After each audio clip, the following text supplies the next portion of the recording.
Eu sou Alice, tenho 32 anos e sou contadora certificada. Jamais, nem nos meus piores pesadelos, imaginei abrir minha caixa de correio e encontrar papéis de um processo judicial movido pelos meus próprios pais. Tudo porque comprei uma casa. Depois de 12 anos trabalhando sem parar, sobrevivendo à base de miojo e guardando cada centavo, minha recompensa foi um processo judicial movido pelas pessoas que me criaram. Nosso relacionamento sempre foi complicado quando o assunto era dinheiro. Mas isso era algo completamente diferente. Antes de mergulhar nesta história inacreditável, me diga de onde você está assistindo nos comentários.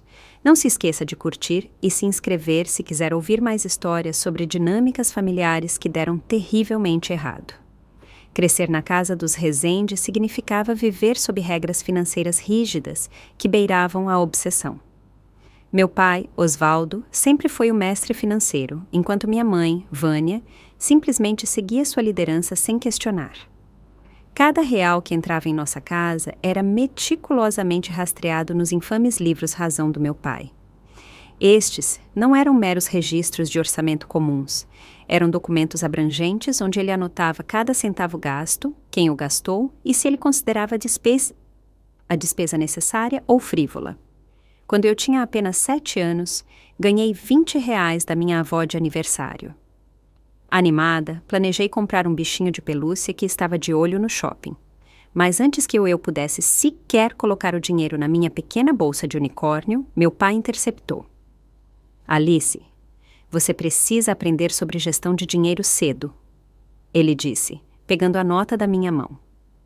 15 vão para o seu fundo universitário e você pode ficar com 5. Mesmo esses R$ 5 restantes vieram com condições sobre como e quando eu poderia gastá-los. Esse padrão continuou por toda a minha infância. Qualquer dinheiro que eu ganhava de presente em aniversários, feriados ou por boas notas era imediatamente confiscado e administrado pelos meus pais. Eles alegavam que estavam me ensinando responsabilidade financeira, mas na realidade estavam me ensinando que eu não tinha autonomia alguma quando o assunto era dinheiro. Nossa casa nunca foi nossa. Mudamos de aluguel para aluguel durante toda a minha infância, às vezes ficando em um lugar por apenas 1 ano antes de nos mudarmos para outro. Apesar de meus pais terem empregos estáveis, meu pai como gerente de sinistros de seguros e minha mãe como administradora de consultório médico, eles insistiam que ter uma casa própria era uma armadilha financeira e um ralo de dinheiro. Só tolos compram casas, meu pai proclamava durante o jantar. Pessoas espertas alugam e investem a diferença. Eu acreditava nele completamente, até que por volta dos 14 anos, notei que nossos vizinhos que tinham suas casas próprias pareciam muito mais seguros financeiramente do que nós. Quando mencionei essa observação, meu pai começou uma palestra de 30 minutos sobre riqueza visível versus riqueza real e como os proprietários de imóveis eram escravos de seus financiamentos. Aos 16 anos, eu estava ansiosa para ter alguma independência financeira e arrumei um emprego no supermercado da vizinhança. Eu trabalhava nos fins de semana e algumas noites depois da escola, equilibrando cuidadosamente minha rotina de trabalho e estudos. Com o meu primeiro contra-cheque veio o meu primeiro grande choque financeiro. Meu pai me sentou à mesa da cozinha e explicou seu sistema de contribuição familiar. Já que você está morando sob o nosso teto, comendo a nossa comida e usando a nossa energia, 70% dos seus ganhos vão para o fundo familiar. Ele declarou com naturalidade. 20% vão para o seu fundo universitário que sua mãe e eu administramos. E você pode ficar com 10% para seus gastos discricionários. Lembro-me do nó se formando no meu estômago enquanto eu entregava, a contragosto, 70% do meu dinheiro arduamente ganho. Meu pai me garantiu que a parte do fundo familiar estava sendo guardada para despesas domésticas e emergências. A parte do fundo universitário, ele prometeu, estaria esperando por mim quando eu terminasse o ensino médio. No verão, antes do meu último ano, eu precisava pagar um curso preparatório para a faculdade. Quando pedi para usar parte do meu dinheiro do fundo universitário, a resposta do meu pai foi o primeiro momento verdadeiramente desolador no meu relacionamento financeiro com meus pais. Esse dinheiro não está líquido agora, Alice. Foi investido. Retirá-lo incorreria em penalidades. Quando insisti em detalhes sobre esses investimentos, as respostas eram vagas e inconsistentes.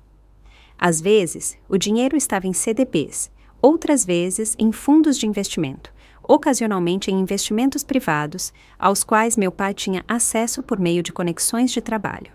Não demorei a perceber a verdade desconfortável. O dinheiro havia sumido. Meus pais estavam usando meus ganhos para complementar seus próprios hábitos de consumo, enquanto mantinham a ilusão de estar economizando para o meu futuro. Meu pai trocava de carro a cada 3 anos. Minha mãe tinha uma vasta coleção de bolsas de grife que raramente usava.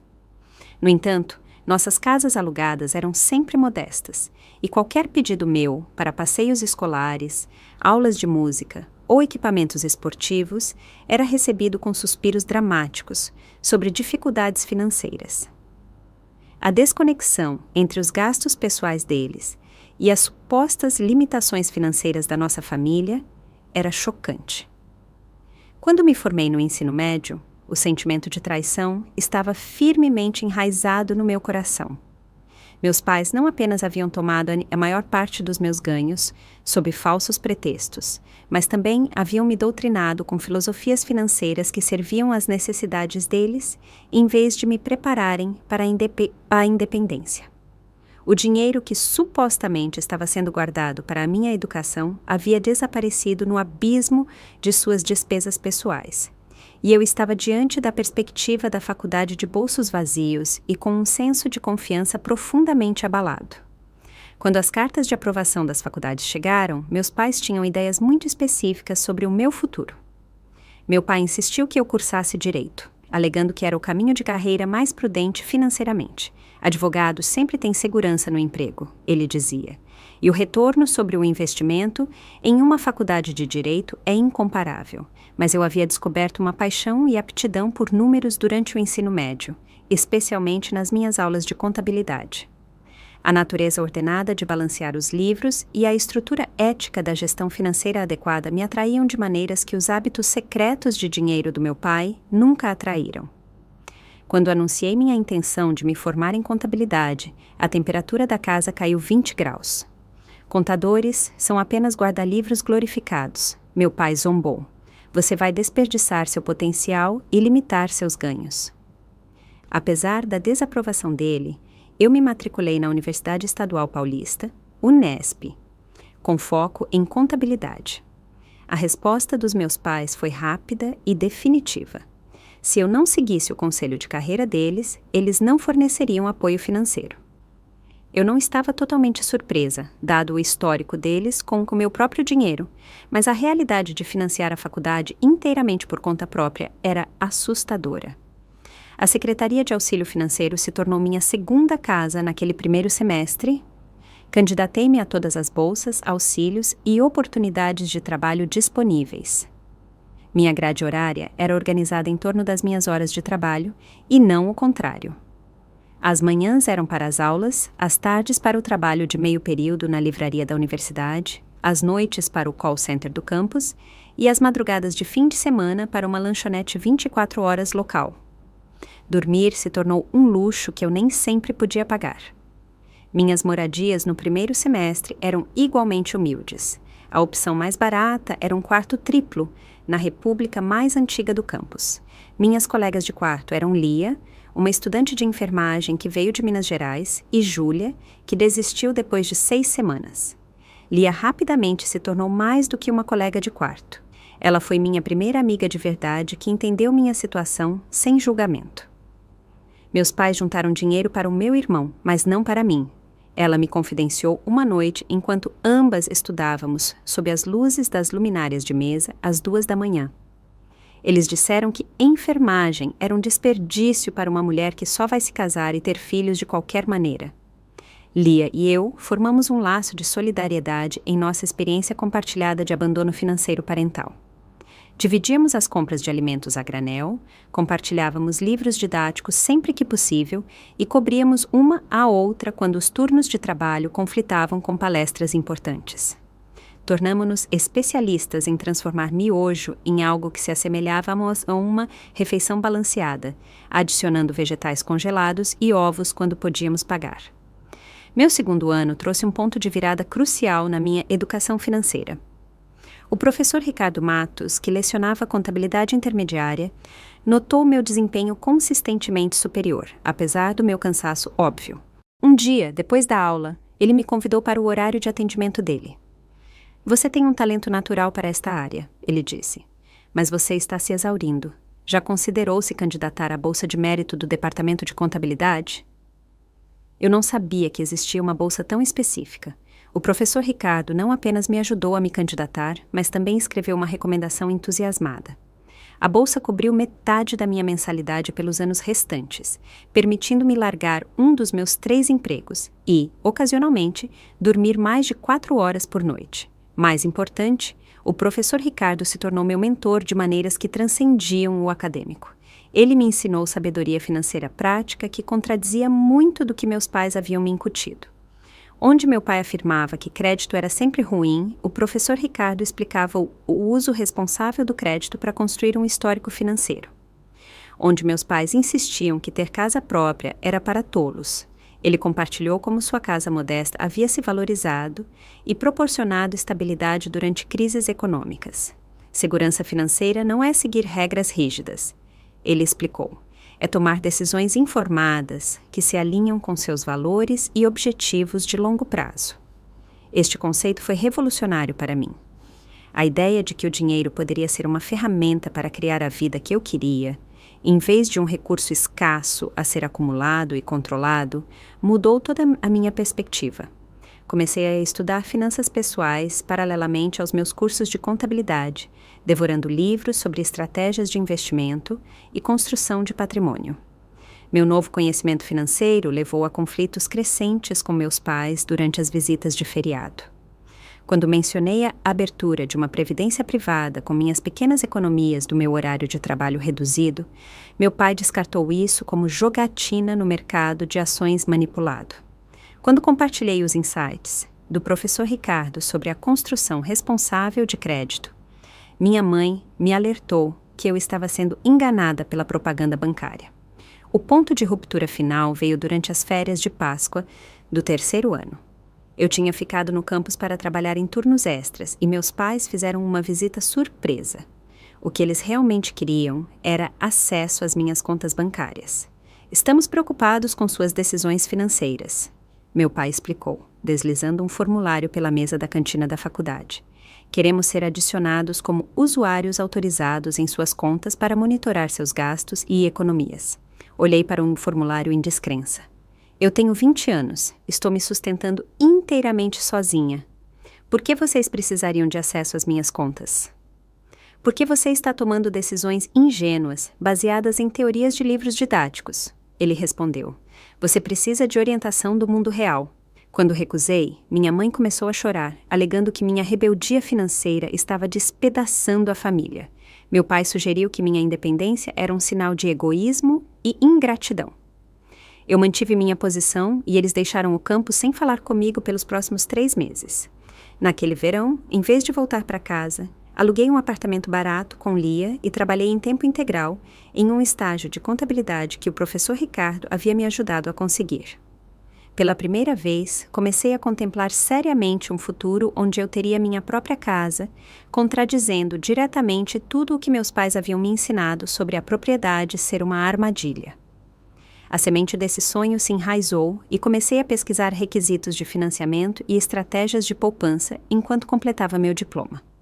Na formatura, consegui não apenas sobreviver financeiramente sozinha, mas também construir um pequeno fundo de emergência e uma conta de aposentadoria.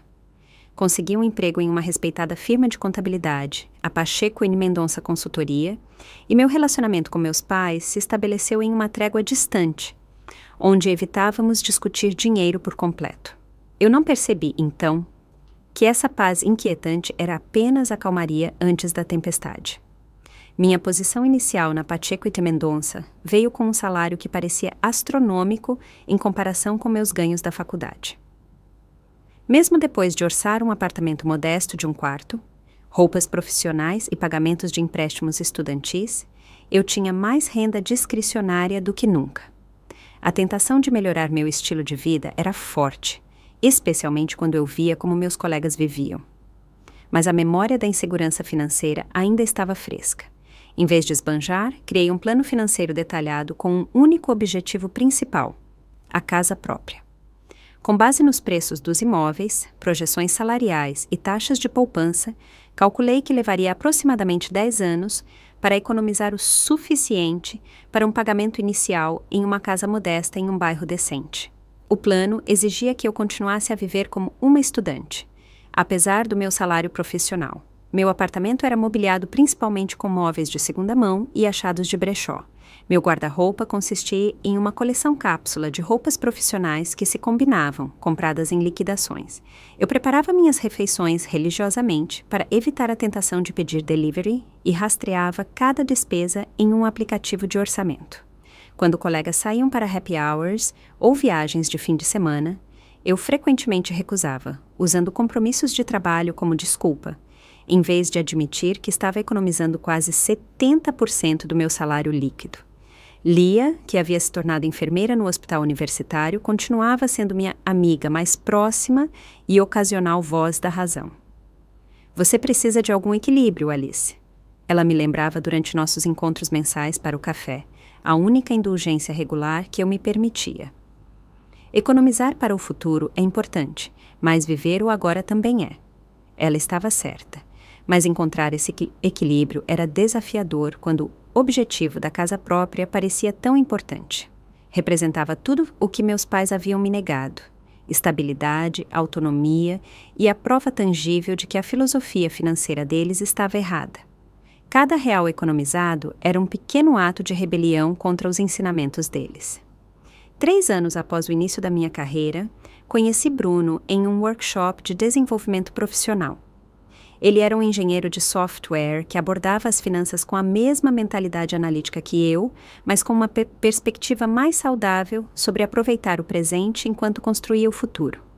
Nosso primeiro encontro foi um piquenique no parque, onde nos unimos por meio de planilhas e calculadoras de aposentadoria, encontrando romance em projeções de juros compostos. Eu nunca conheci ninguém que ficasse tão animado com contas de investimento quanto eu. Ele confessou, parecendo ao mesmo tempo divertido e encantado. Bruno entendeu meu objetivo de comprar uma casa sem me julgar. Ele tinha suas próprias metas financeiras e respeitou minha determinação. Quando ficamos sérios, mantivemos finanças separadas, enquanto apoiávamos os objetivos um do outro. Ele me ajudou a encontrar pequenas maneiras de aproveitar a vida sem desviar meu plano de poupança, como trilhas em vez de viagens caras e jantares especiais caseiros em vez de alta gastronomia. Minha carreira progrediu constantemente com promoções a cada poucos anos. Cada aumento salarial ia diretamente para o meu fundo da casa, em vez de inflacionar meu estilo de vida. No 6º ano, eu havia sido promovida a contadora sênior com um aumento salarial correspondente que acelerou meu cronograma. Meu relacionamento com Bruno se aprofundou, embora tenhamos optado por não morar juntos, já que meus hábitos extremos de economia teriam imposto restrições injustas ao estilo de vida dele. Enquanto isso, meu relacionamento com meus pais entrou em uma nova fase problemática. Depois de anos de contato mínimo, eles de repente começaram a ligar com mais frequência. A razão ficou clara durante uma visita de feriado: eles queriam dinheiro. Estamos tendo alguns problemas temporários de fluxo de caixa. Meu pai explicou durante o jantar na casa alugada deles, notavelmente mais sofisticada do que qualquer uma em que havíamos morado durante a minha infância. Apenas um empréstimo ponte, até que alguns investimentos amadureçam. 20 mil reais cobririam isso. O pedido me chocou. Não apenas era um valor significativo, mas não havia nenhum reconhecimento da ironia em me pedir ajuda financeira depois de anos controlando e gerenciando mal o meu dinheiro. Quando pedi detalhes sobre a situação deles, as explicações foram vagas e me fizeram lembrar das desculpas que eles haviam dado sobre meu fundo universitário anos atrás. Preciso pensar sobre isso, eu disse cuidadosamente, sabendo que uma recusa direta desencadearia uma resposta dramática. De volta para casa, discuti a situação com Bruno e Lia. Isso parece a história se repetindo, admiti. Tenho medo de que se eu lhes der dinheiro, isso nunca mais acabe. Após cuidadosa consideração, recusei o pedido deles, oferecendo-me, em vez disso, para ajudá-los a criar um orçamento e um plano financeiro. A resposta do meu pai foi de fúria fria, acusando-me de jogar os sacrifícios deles na cara. Minha mãe ligou em lágrimas, alegando que eles poderiam perder a casa alugada. Eu me mantive firme e, eventualmente, a crise misteriosamente se resolveu sem a minha intervenção financeira. 6 meses depois, eles ligaram com outro pedido. Desta vez, por R$ 15.000 para despesas médicas que eles não especificariam. Novamente, eu recusei. 3 meses depois disso, eram R$ 30.000 para uma oportunidade de negócio, que meu pai se recusou a detalhar. O padrão era claro. Minha crescente estabilidade financeira me havia transformado, aos olhos deles, de uma fonte de dinheiro a ser explorada por meio do controle para uma fonte de dinheiro a ser explorada por meio da manipulação emocional. A peça final do quebra-cabeça se encaixou quando uma conhecida em comum mencionou ter encontrado meus pais em um resort de luxo em Porto de Galinhas, durante o mesmo período em que supostamente estavam enfrentando a ruína financeira. Essa revelação coincidiu com um grande marco na minha carreira, uma promoção a gerente de departamento com um aumento substancial e bônus. Após 8 anos de disciplina, poupança e avanço na carreira, meu fundo da casa havia crescido significativamente. O mercado imobiliário em nossa área era competitivo, mas não impossível, e as taxas de financiamento eram relativamente favoráveis. Comecei a pesquisar seriamente bairros, frequentando casas abertas nos fins de semana e consultando corretores de imóveis. Cada passo me aproximava do objetivo pelo qual eu vinha trabalhando por quase uma década, enquanto simultaneamente aumentava a distância entre meus pais e eu.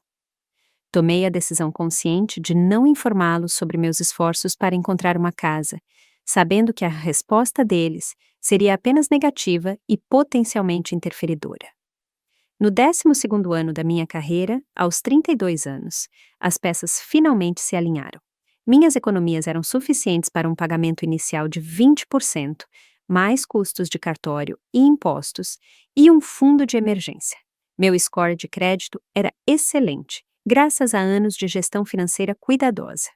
A promoção a gerente de departamento havia fortalecido ainda mais minha proposta. Eu estava pronta para tornar meu sonho da casa própria uma realidade, apesar de tudo o que meus pais haviam me ensinado sobre ser a pior decisão financeira que uma pessoa poderia tomar. O momento em que recebi a pré-aprovação para o meu financiamento foi surreal. Depois de 12 anos de sacrifício e disciplina, eu segurava em minhas mãos a confirmação oficial de que um banco acreditava na minha responsabilidade financeira o suficiente para me emprestar centenas de milhares de reais.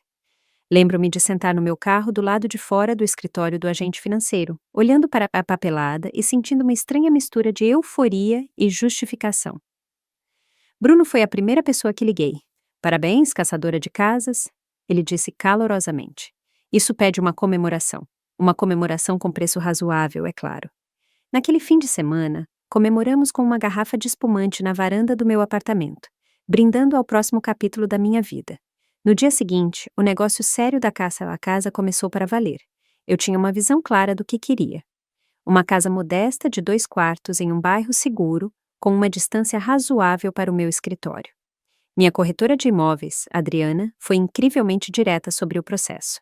Neste mercado, você pode precisar fazer ofertas em várias casas antes que uma seja aceita. Ela me alertou. Tente não se apegar emocionalmente muito rápido. Esse conselho provou ser difícil de seguir. As primeiras casas que vimos tinham problemas significativos escondidos atrás de suas paredes recém-pintadas que minha natureza cautelosa não podia ignorar. Outras eram perfeitas, mas recebiam múltiplas ofertas bem acima do preço pedido poucas horas após serem listadas. Após 6 semanas de busca e 3 ofertas rejeitadas, comecei a me preocupar que meu sonho pudesse permanecer apenas isso. Então, Adriana ligou com notícias sobre uma propriedade que ainda não havia sido oficialmente listada. Os proprietários estão se mudando por causa do trabalho e precisam de uma venda rápida, ela explicou. É um sobrado com um pequeno quintal no Jardim das Acácias. Não é luxuoso, mas a construção é sólida e tem boa estrutura. Podemos vê-lo amanhã, antes que chegue ao mercado. A casa era exatamente o que eu estava procurando. Construída nos anos 90, tinha sido bem mantida pelos atuais proprietários, com instalações elétricas e hidráulicas atualizadas. O layout era prático, com uma área de estar e jantar combinada, uma cozinha funcional, 2 quartos no andar de cima e um pequeno quintal cercado, onde eu podia imaginar churrascos de verão e talvez até uma horta. O bairro era estabelecido, com árvores maduras e uma mistura de famílias e profissionais. Fiz uma oferta naquela noite, um pouco acima do preço pedido, mas dentro do meu orçamento. Após uma breve negociação sobre o cronograma de fechamento, os vendedores aceitaram. A inspeção revelou apenas pequenos problemas que eles concordaram em consertar. E, de repente, o processo de compra da casa, que parecia tão ilusório, estava avançando com surpreendente suavidade. Bruno me acompanhou a todas as reuniões, oferecendo apoio moral e um segundo par de olhos nos inúmeros documentos que exigiam assinaturas. "Você está realmente fazendo isso", ele disse durante a vistoria final. 12 anos de miojo e happy hours perdidos estão prestes a valer a pena. O dia do fechamento chegou sem muita fanfarra. Assinei meu nome dezenas de vezes, paguei o valor inicial e os custos de cartório que representavam anos de poupança disciplinada e recebi as chaves da minha primeira casa. Enquanto caminhávamos pelos cômodos vazios naquela tarde, senti uma profunda sensação de realização e paz. Aquele espaço era meu, conquistado por meio dos meus próprios esforços, apesar de todos os obstáculos. Durante todo o processo, eu evitei deliberadamente mencionar qualquer coisa sobre a casa aos meus pais. Nosso contato havia se tornado infrequente após a terceira tentativa deles de pedir dinheiro emprestado, limitado a textos ocasionais de feriado e breves conversas superficiais por telefone em aniversários. Eu não tinha intenção de dar-lhes munição para criticar ou minar essa conquista. O universo, no entanto, tinha outros planos. 2 semanas após a mudança, enquanto eu ainda estava cercada por caixas e tentando descobrir qual interruptor controlava qual lâmpada, meu telefone tocou com o número da minha mãe. "Alice", ela começou sem preâmbulo, a voz tensa com emoção mal controlada. "Acabamos de ter a conversa mais interessante com Dona Lúcia Almeida." Meu estômago revirou. Dona Lúcia Almeida era a mãe da minha colega de escola, Camila, e morava a 3 ruas da minha casa nova. Em nossa pequena cidade, tais coincidências não eram incomuns. "Ela mencionou ter encontrado você na loja de material de construção", minha mãe continuou. "Ela nos parabenizou pela sua casa nova no Jardim das Acácias. Imagine nossa surpresa ao saber de uma decisão de vida tão importante por uma mulher que mal conhecemos." Respirei fundo, tentando formular uma resposta que não acirrasse a situação. "Eu estava planejando contar a vocês assim que estivesse instalada. Menti, sabendo que eles teriam tentado me convencer a não comprar se eu tivesse mencionado isso antes. Estaremos aí em 30 minutos. Meu pai interveio, aparentemente no viva voz. "Mande-nos o endereço." A ligação terminou antes que eu pudesse objetar. Aqueles 30 minutos foram um borrão de ansiedade e limpeza apressada. Bruno se ofereceu para ficar para apoio moral, mas eu sabia que a presença dele apenas complicaria uma situação já volátil. "Preciso resolver isso sozinha", eu disse a ele. "Mas mantenha seu telefone ligado." Meus pais chegaram exatamente 30 minutos depois, o SUV prata do meu pai estacionando na minha nova entrada com lentidão deliberada. Eles examinaram o exterior da casa com olhos críticos antes de tocar a campainha, como se estivessem visitando um estranho em vez da própria filha. No momento em que entraram, o interrogatório começou. Meu pai andava pela sala de estar, disparando perguntas sobre preço de compra, taxa de juros e IPTU. Minha mãe se movia pelos cômodos com uma expressão de desaprovação mal disfarçada, passando o dedo pelas superfícies como se estivesse verificando se havia poeira e fazendo pequenos ruídos de descontentamento com meus móveis modestos. "Não consigo acreditar que você fez isso sem nos consultar", meu pai finalmente disse, a voz subindo. "Depois de tudo o que ensinamos sobre a armadilha financeira da casa própria, este é exatamente o tipo de decisão impulsiva da qual tentamos protegê-la." "Impulsiva?", repeti em descrença. "Eu economizei para isso por 12 anos. Eu pesquisei o mercado por 3 anos. Dei 20% de entrada e consegui um financiamento com taxa fixa, bem dentro do meu orçamento. Você estava planejando isso pelas nossas costas por anos." A voz da minha mãe estava magoada. como se eu tivesse tramado algo criminoso, em vez de um marco padrão da vida adulta. Eu não contei a vocês porque sabia que esta seria a reação de vocês. Eu disse, gesticulando para as expressões zangadas deles. Eu tenho 32 anos. Não preciso de permissão ou aprovação para minhas decisões financeiras. O rosto do meu pai enrijeceu. Depois de tudo o que fizemos por você, toda a sabedoria financeira que tentamos transmitir, e é assim que você nos retribui? Rejeitando nossa orientação e desperdiçando seu dinheiro nisso, nesta responsabilidade? Ele cuspiu a última palavra como uma maldição. A discussão aumentou à medida que eles passavam de criticar a casa em si para questionar meu julgamento, minhas escolhas de carreira e, finalmente, meu caráter. Cada cômodo que eles inspecionavam desencadeava novas reclamações. A cozinha era muito pequena. O quintal seria um pesadelo de manutenção. O bairro estava ou em decadência ou pretensiosamente caro, dependendo de qual dos meus pais estava falando. O golpe final veio quando chegamos ao segundo quarto, que eu havia montado como um home office. Meu pai encarou minha mesa organizada e estantes de livros com olhos semicerrados. Você se saiu bem, ele disse, seu tom mudando de repente. Esta carreira que não queríamos para você tem sido claramente lucrativa, e agora você tem patrimônio. A maneira como ele enfatizou a última palavra me deu um arrepio. Acho que é hora de você demonstrar alguma gratidão pelos sacrifícios que fizemos ao criá-la, continuou ele. Investimos tudo no seu futuro, e agora esse investimento deve fornecer retornos. Olhei para ele em choque. O que exatamente vocês estão sugerindo?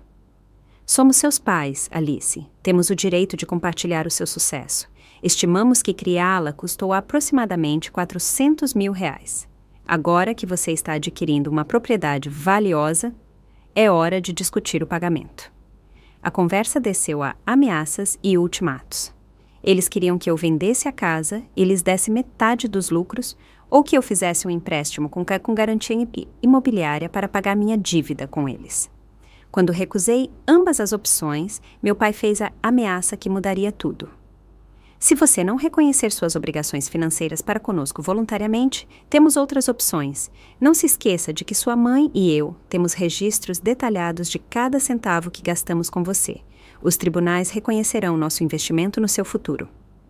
Eles partiram com um aviso final. Eu tinha uma semana para fazer a coisa certa, antes que tomassem medidas legais. Enquanto o carro deles se afastava, eu fiquei parada na porta da minha nova casa. A conquista que representava anos de trabalho duro, agora estava manchada por seu tóxico senso de direito. Eu não sabia então que eles falavam sério sobre a ameaça, ou quão cedo eu me encontraria diante deles não apenas na minha sala de estar, mas em um tribunal. Exatamente 8 dias após o ultimato dos meus pais, o entregador me entregou um envelope que viraria meu mundo de cabeça para baixo. A intimação judicial oficial pesava em minhas mãos, a linguagem jurídica formal declarando que Osvaldo e Vânia Rezende estavam processando a filha, Alice Rezende, por compensação financeira relacionada a investimento parental e enriquecimento sem causa. Sentei-me nos degraus da frente por quase 1 hora, os papéis tremendo em minhas mãos, tentando compreender a realidade de que meus próprios pais estavam realmente me levando à justiça por ter comprado uma casa.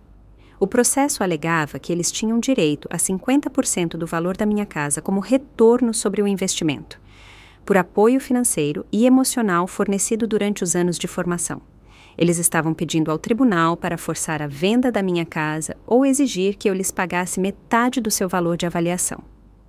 A queixa legal incluía uma contabilidade detalhada das alegadas despesas: comida, vestuário, moradia, educação, cuidados médicos, transporte, atividades extracurriculares e até mesmo um valor monetário atribuído a trabalho emocional e orientação de vida. Cada categoria tinha custos mensais estimados, multiplicados por 18 anos, com juros compostos aplicados. A soma total que alegavam ter investido em mim era de pouco mais de R$400 mil. Quando finalmente consegui ligar para Bruno, minha voz estava quase irreconhecível por causa das lágrimas. Eles realmente fizeram isso, engasguei. Eles estão me processando. Meus próprios pais estão me processando por comprar uma casa.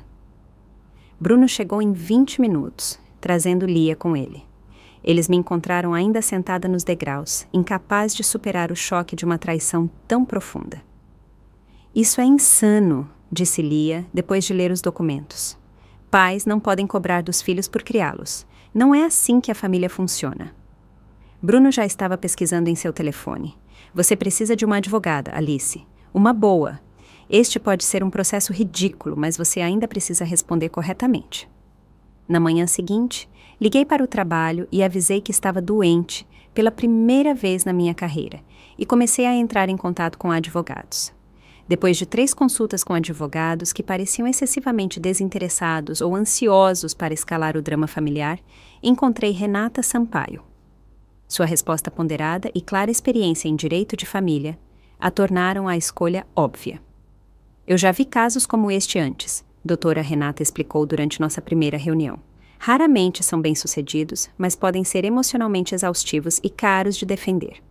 Os pais ocasionalmente tentam reivindicar compensação financeira de filhos adultos, especialmente quando bens substanciais estão envolvidos.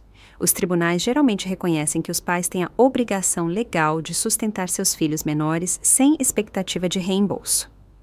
A confiança dela era reconfortante, mas o processo à frente permanecia assustador. Precisaremos documentar sua independência financeira, continuou ela. Provar que você comprou a casa inteiramente com sua própria renda e, idealmente, demonstrar que seus pais não forneceram apoio financeiro significativo durante sua vida adulta ou contribuíram para a compra de sua casa. As semanas seguintes se tornaram um borrão de preparativos legais e turbulência emocional. Tirei uma semana de licença pessoal do trabalho para reunir documentação. Declarações de imposto de renda dos meus empregos na faculdade, registros de bolsa de estudos e auxílio financeiro, extratos bancários mostrando meu padrão de poupança disciplinada e materiais de pedido de financiamento provando que eu não tinha codevedores ou assistência financeira como o pagamento inicial. Meu chefe, Dr. Sérgio, foi surpreendentemente compreensivo quando expliquei brevemente a situação. Disputas financeiras familiares podem ser mais feias do que divórcios. Ele disse com um suspiro solidário. Tire o tempo que precisar e me avise se precisar que eu testemunhe sobre seus ganhos e histórico de trabalho. Meus colegas se mobilizaram para cobrir meus projetos durante minhas ausências, oferecendo apoio de maneiras que destacaram o contraste entre a família escolhida e os laços biológicos. Bruno passava as noites me ajudando a organizar a documentação e os fins de semana me distraindo da iminente data do tribunal com trilhas e prazeres simples que não exigiam desembolso financeiro. Lia, agora trabalhando em turnos noturnos, vinha durante seus dias de folga para ajudar a vasculhar velhos registros financeiros e fornecer apoio emocional. O comportamento dos seus pais diz tudo sobre eles e nada sobre você. Ela me lembrava regularmente. A culpa não é sua. Apesar dessa rede de apoio, o custo psicológico aumentou. Comecei a ter sintomas de ansiedade, insônia, perda de apetite, dificuldade de concentração no trabalho. A casa que eu havia trabalhado tanto para obter não parecia mais o santuário que eu tinha imaginado.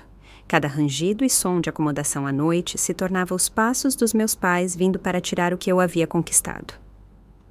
Por recomendação da doutora Renata, comecei a consultar a doutora Elisa, uma terapeuta especializada em trauma familiar. Nossas sessões revelaram padrões que eu havia normalizado, mas que eram, na verdade, profundamente disfuncionais. O que você está descrevendo é abuso financeiro, ela explicou durante nossa segunda sessão. O controle dos seus pais sobre seus ganhos quando menor, as tentativas de monitorar suas contas como adulta. E agora, este processo, tudo reflete um padrão de usar dinheiro como ferramenta de controle, em vez de respeitar sua autonomia. Esse arcabouço me ajudou a entender o comportamento dos meus pais, mas não diminuiu a dor da traição deles. O processo parecia a confirmação final de que eles me viam não como uma filha a ser amada, mas como um investimento a ser explorado. As noites eram as mais difíceis, quando as defesas enfraqueciam e as dúvidas se infiltravam. Eu havia sido ingrata? Eu realmente lhes devia algo por terem me criado? Havia alguma dívida moral além das obrigações legais? A doutora Elisa me ajudou a trabalhar essas questões, distinguindo entre gratidão genuína e conformidade obrigatória, entre interdependência familiar saudável e senso de direito tóxico. Filhos não pedem para nascer, ela me lembrou. Os pais escolhem ter filhos e são legalmente obrigados a provê-los até a idade adulta. O amor deve ser incondicional, não uma fatura a ser paga. À medida que a data do tribunal se aproximava, minha ansiedade atingiu o pico. A doutora Renata estava confiante em nossa posição legal, mas me alertou sobre os aspectos emocionais do processo. Eles provavelmente farão alegações que parecerão ataques pessoais. Lembre-se de que o tribunal se preocupa com fatos legais, não com apelos emocionais. Tente permanecer factual e calma, não importa o que eles digam. Na noite anterior à audiência, sentei-me no meu quintal, observando o pôr do sol pintar o céu em tons de rosa e dourado. Aquele pequeno pedaço de terra representava tudo pelo que eu havia trabalhado. Cada sacrifício que eu havia feito, cada turno extra que eu havia pego, cada evento social que eu havia recusado. Era mais do que propriedade. Era a manifestação física da minha independência, da manipulação financeira que eu havia suportado desde a infância. Quando a escuridão caiu, fiz uma promessa a mim mesma. Independentemente da decisão do tribunal, eu não permitiria mais que o relacionamento distorcido dos meus pais com o dinheiro ditasse meu valor ou felicidade. O processo deles havia cortado os últimos fios do nosso relacionamento. Mas talvez aquela ruptura limpa fosse necessária para que minha cura realmente começasse. O dia seguinte determinaria se eu ficaria com minha casa, mas hoje eu já havia recuperado meu senso de valor de suas garras tóxicas. O Fórum da Comarca era uma imponente estrutura de granito e mármore, sua arquitetura formal, um lembrete físico da natureza séria dos processos legais. Cheguei 90 minutos mais cedo por recomendação da doutora Renata, vestida em um terno azul marinho conservador que projetava profissionalismo e estabilidade. Bruno e Lia sentaram-se na galeria para apoio moral, enquanto meus pais e seu advogado ocupavam o lado oposto do tribunal, evitando ostensivamente o contato visual. Meu pai vestia seu terno de tribunal, o mesmo que usava em funerais e outras ocasiões sombrias. Minha mãe havia escolhido um vestido floral discreto que a fazia parecer mais vulnerável e maternal do que seu estilo habitual. A apresentação deles era claramente calculada para reforçar sua narrativa como pais sacrificados, injustiçados por uma filha ingrata. A juíza Fátima Ribeiro, uma mulher na casa dos 60 com cabelos grisalhos e olhos penetrantes, chamou o tribunal à ordem precisamente na hora marcada. Depois de revisar os documentos do caso, ela olhou para as duas partes com uma expressão que sugeria ter visto disputas familiares semelhantes antes e as considerava todas igualmente perturbadoras. Antes de prosseguirmos, ela começou. Quero esclarecer que desentendimentos familiares sobre dinheiro são melhor resolvidos por meio de mediação, em vez de litígio. A mediação foi tentada neste caso? O advogado dos meus pais, Dr. Gustavo, levantou-se rapidamente. Excelência, a ré rejeitou todas as tentativas de resolução privada, não deixando escolhas aos meus clientes se não buscar a solução judicial. A doutora Renata respondeu imediatamente. Isso não é exato, Excelência. A ideia de resolução dos autores era exigir 50% do valor da casa da minha cliente sem base legal. Não foi oferecida nenhuma negociação de boa-fé. A juíza Fátima assentiu, fazendo uma anotação antes de continuar. Eu entendo. Vamos prosseguir com as declarações iniciais, então. O autor primeiro. O Dr. Gustavo apresentou com o caso dos meus pais com manipulação emocional praticada. Ele os descreveu como pais devotados que haviam investido tudo na filha única, sacrificando sua própria segurança financeira para me proporcionar oportunidades. Ele alegou que eles haviam renunciado à casa própria para direcionar recursos para o meu desenvolvimento e educação. De acordo com a narrativa deles, meu sucesso era diretamente atribuível aos sacrifícios deles, e minha recusa em compartilhar os frutos desse sucesso constituía enriquecimento sem causa. Os autores não estão pedindo nada além de uma compensação justa por seu substancial investimento no futuro da ré, ele concluiu. Eles a sustentaram por 18 anos e agora buscam simplesmente um retorno razoável sobre esse investimento nos anos de aposentadoria deles. Quando chegou a vez da doutora Renata, sua abordagem foi factual e metódica. Ela descreveu minha independência financeira desde os 18 anos, documentando como eu havia trabalhado em vários empregos enquanto cursava a faculdade em período integral. Ela destacou que eu não havia recebido zero contribuição financeira dos meus pais para a educação, moradia ou quaisquer outras despesas desde a formatura do ensino médio.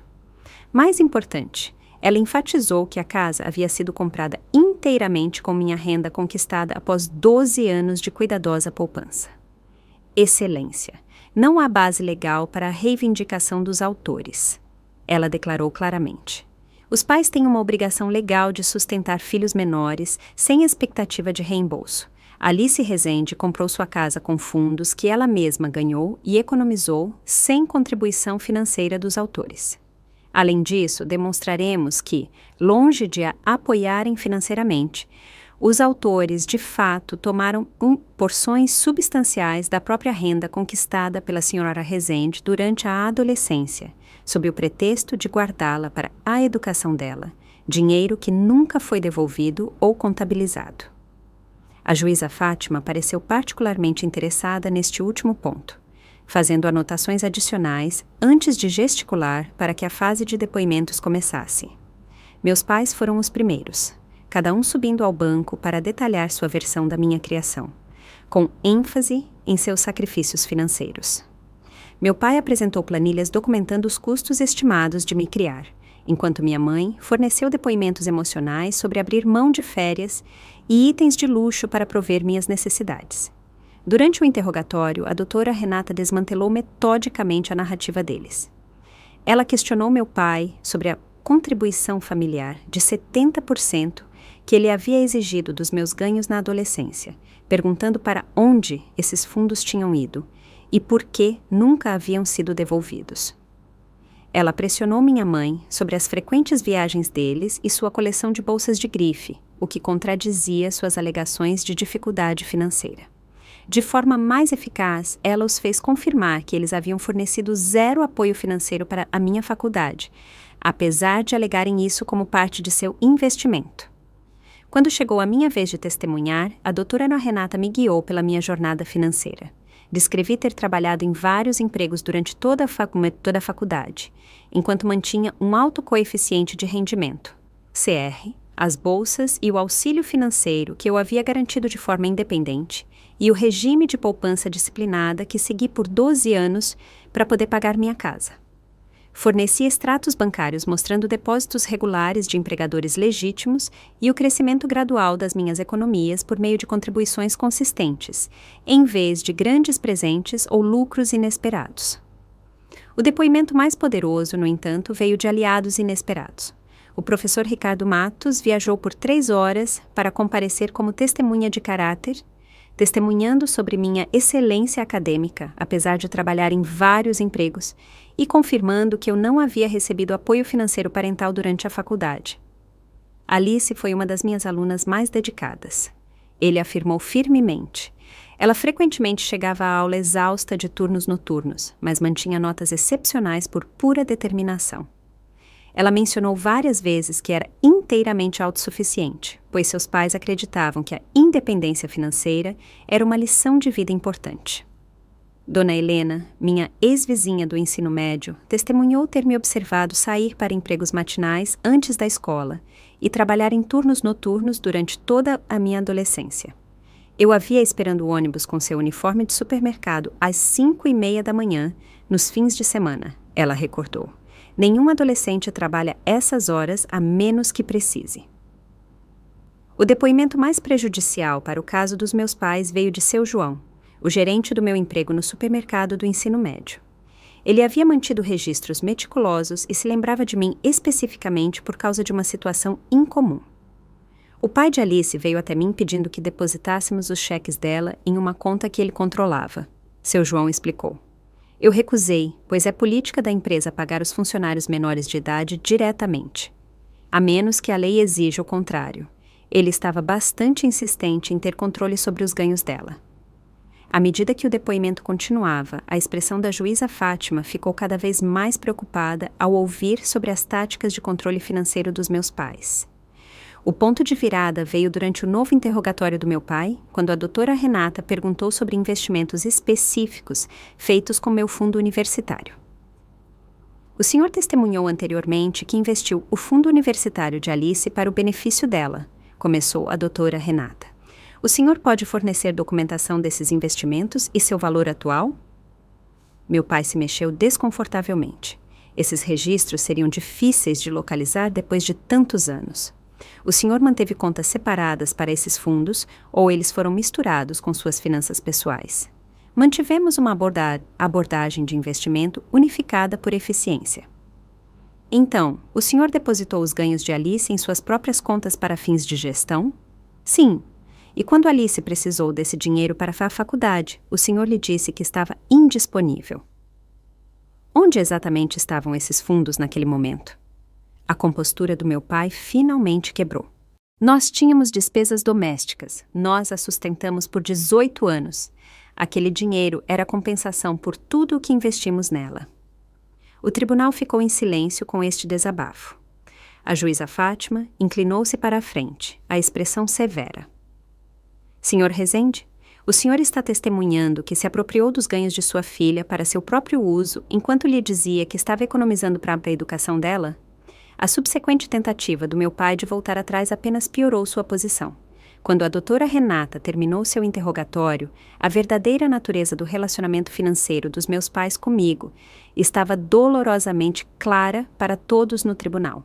Após um breve recesso, a juíza Fátima proferiu sua decisão com desaprovação mal contida. O tribunal não encontra base legal para a reivindicação dos autores de direito à propriedade da ré. Os pais têm uma obrigação legal de sustentar filhos menores sem expectativa de retorno financeiro. As evidências mostram claramente que Alice Rezende comprou sua casa com fundos que ela ganhou independentemente, sem contribuição dos autores. Ela continuou com uma adição incisiva.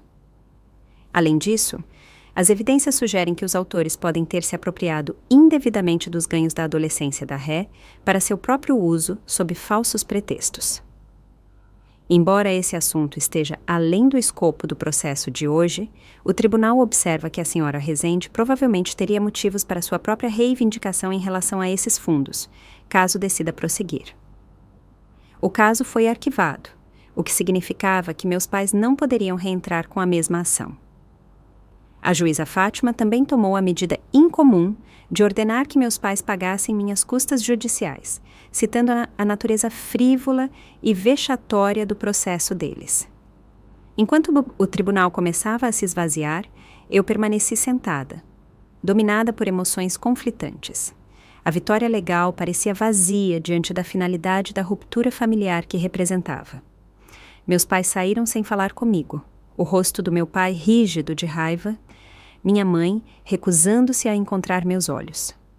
Eu havia vencido o caso e ficado com minha casa, mas perdido qualquer possibilidade de reconciliação com as pessoas que deveriam ter estado celebrando minha conquista, em vez de tentarem reivindicá-la como própria.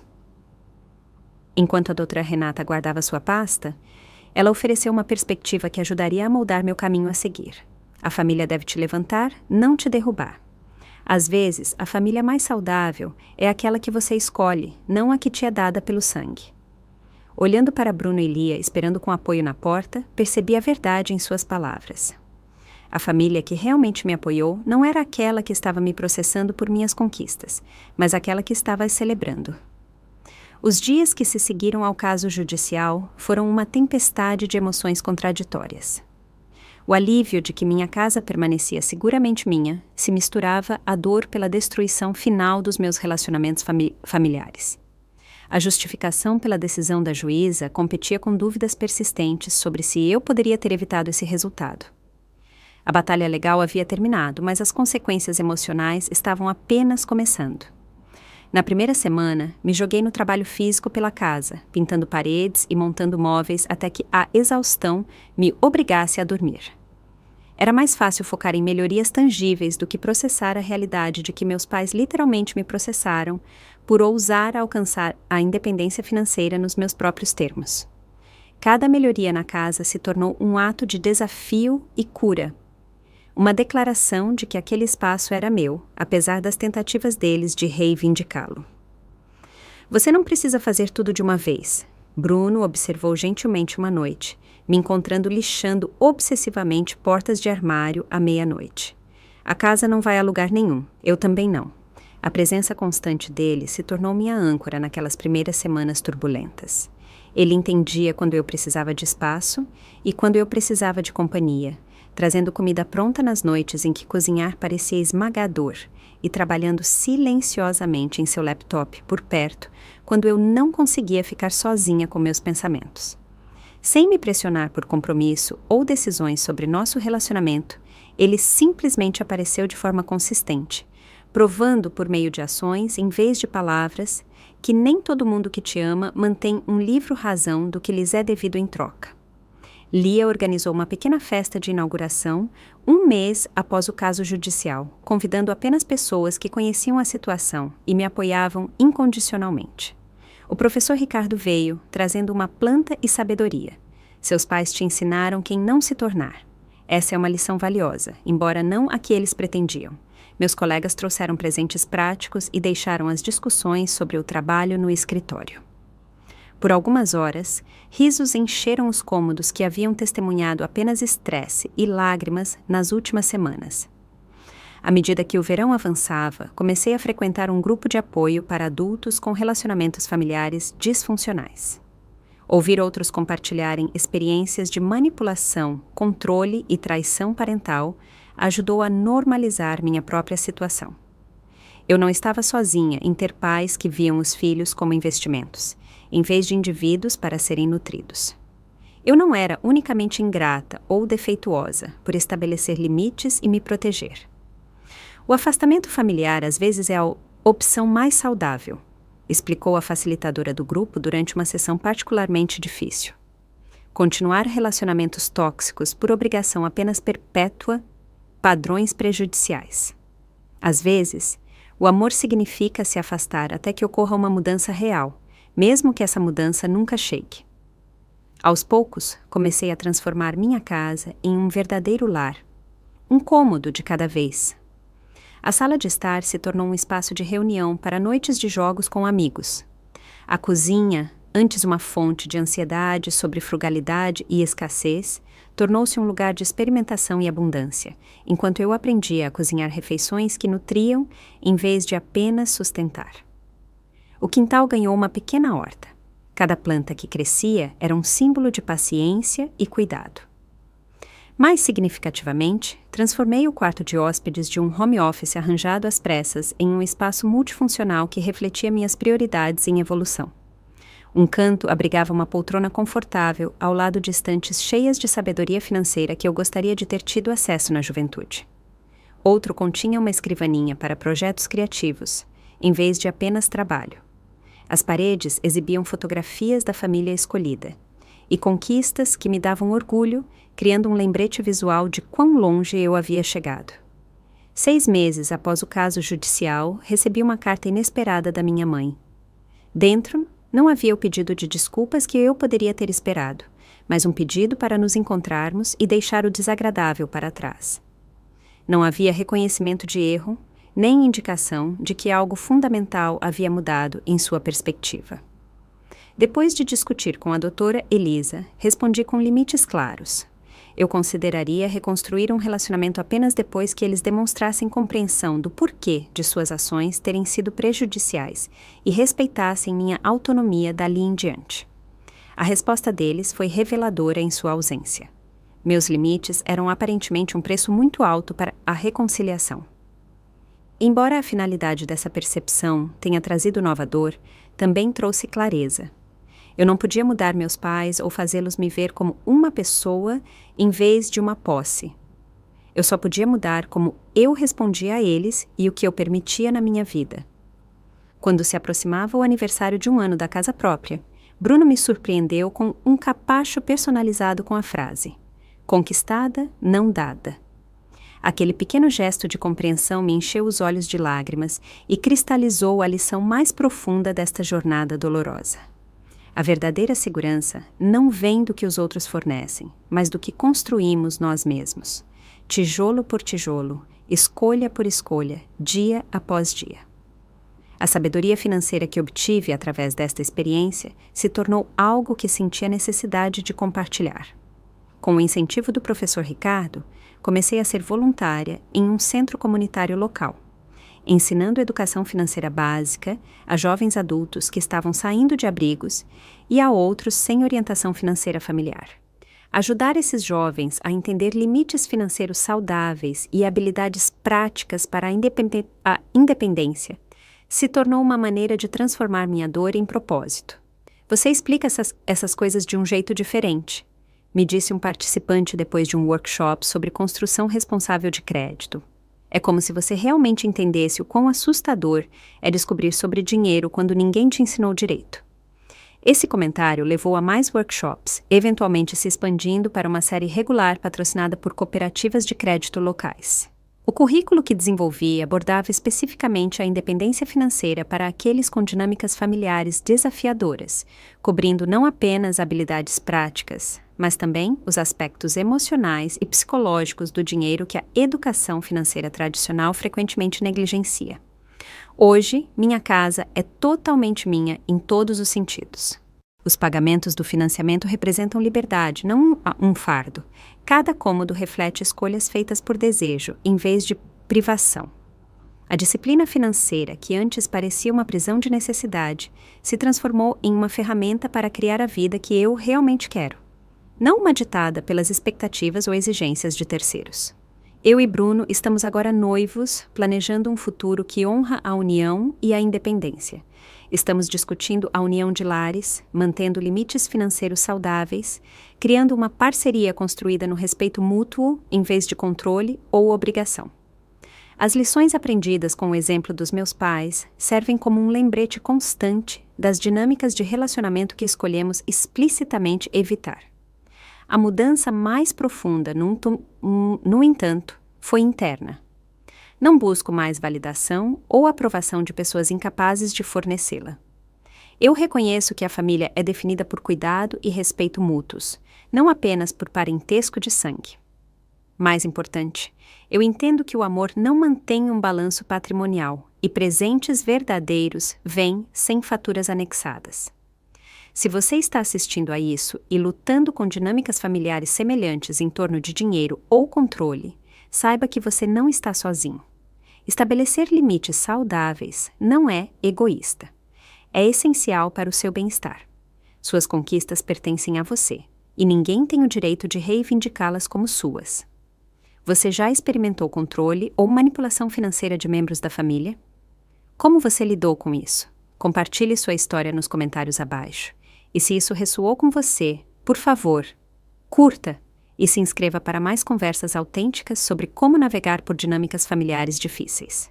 Obrigada por ouvir minha história. E lembre-se, seu valor não é medido pelo que os outros podem tirar de você, mas pelo que você escolhe construir para si mesma.